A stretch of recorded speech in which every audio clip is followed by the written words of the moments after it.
How to use the Clue application to track the menstrual cycle. If you're a female, that is the most important application for you. Now, how you can simply use to track this, to track your cycle without a period with Clue. Now, this is a software you can use the website or application as well.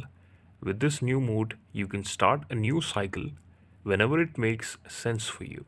With no need to track a period, some people may choose to start a new cycle whenever they notice a shift in their physical or emotional experiences, marking a fresh point to start tracking recurring patterns. For example, you might start with new cycle each time you change your contraceptive patch or ring.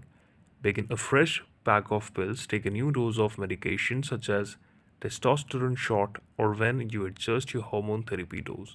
Now, others might prefer to set a consistent start date like the first of each month for easier month to month comparison. Starting a new cycle at these moments after a medication dose, following noticeable symptom shift, or on a fixed date gives you the flexibility to go long experience in a way that makes sense for your healthy journey.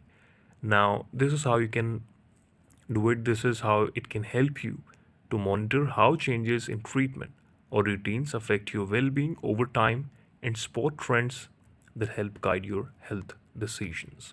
So, after treatment routine affect your well being over time. So, this is all I said you already. Now, each time you start a new tracking cycle is a chance to understand meaningful changes of your terms. So this is all. Thank you so much for watching the video. Please subscribe to channel as well for watching more updates like this.